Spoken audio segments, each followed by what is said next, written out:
Hey guys, what's going on? Welcome back to the channel. Today we're going to be working on the 135. As you know, when we went to the track this week, we ended up breaking the axle, and we ended up having an issue where the car kept bogging down every time I went to shift. It was kind of like jerking forward, so it was not good at all. The first thing we got to do is we're going to head down to Lone Star Auto Recyclers here in Houston. They have an M3, a 2011 M3 with 23,000 miles, and I'm going to buy the diff and the axles so we can replace the stock 135 diff and axles. And I'm thinking of maybe we can do a stock M3 drive shaft and modify it, but I'm definitely leaning more towards doing a custom aluminum drive shaft instead. I think it will hold more power. It's going to be a single piece versus the two-piece dry shaft like the BMWs have, and it's only a few $100s more. So I think honestly, when you start thinking about it, for a few $100s to have a thicker, stronger single piece aluminum drive shaft, I think it's going to be worth it. I was a little concerned about the M3 diff just because a lot of people say, you know, you might burn the clutch packs and the diffs, but at the same time, a lot of people are saying that they have them 700 horsepower running at 10,000 miles and they haven't had any issues since. So the plan is, let's just do the M3 because the 8.8 is a lot more. We're talking about over double the price. And let's do the M3. And if later down the road we end up burning the clutch packs, we can always upgrade the LSD inside, and we will probably still be under the price of the 8.8. So first things first, let's take a ride to get the diff, and then once we get everything installed, we'll figure out what the other issue was. All right, let's go.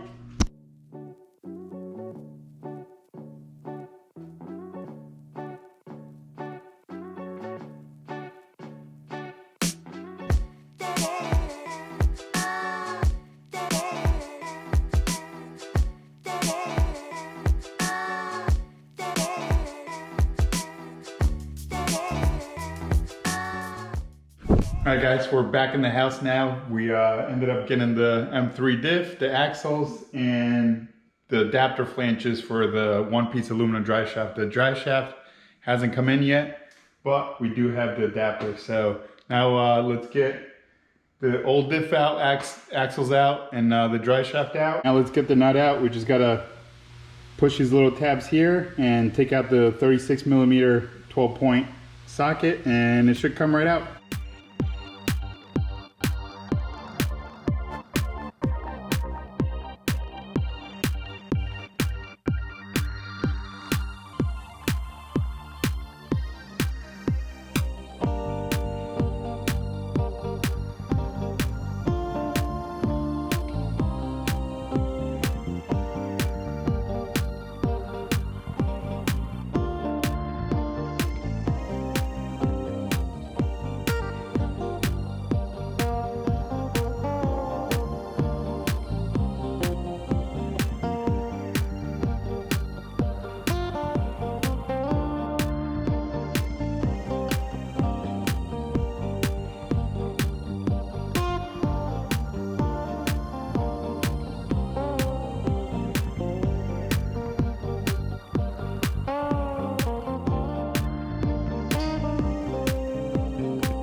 All right, the stock diff is out, and here's the M3. As you can see, it's much bigger. This is the adapter here that I was talking about, so I can get the aluminum one-piece drive shaft. But yeah, this is M3 and the stock 135, and then also this was the culprit of the whole thing. It got destroyed. But as you can see, the M3 axle is much thicker. I don't know if you can tell in the camera, but huge difference. But the biggest part is this right here. This is much bigger. I mean, let's see if you can see side by side. and usually that's the part that breaks right here. So hopefully with these upgraded, we shouldn't have a problem. So now let's get this thing in there and let's keep going.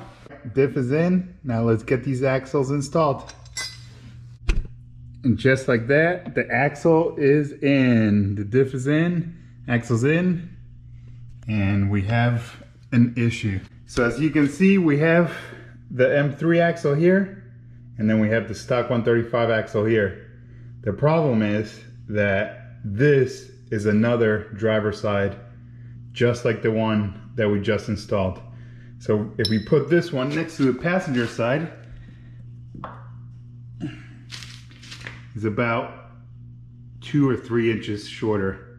Now, I called Lone Star Imports and he said he messed up and he sold the passenger side axle. So now, not sure what to do. It is a weekend though, so we can't really get a hold of any other junkyards or anything like that. I searched on eBay, there's a few, but the prices are pretty high.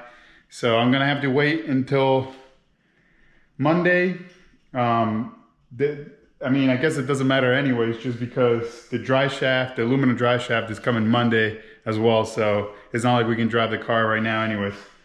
The plan was to put the axles, put the dry shaft Monday, and then start troubleshooting for the bogging issues I've been having, but everything's getting pushed back. I was trying to go to the track next Friday.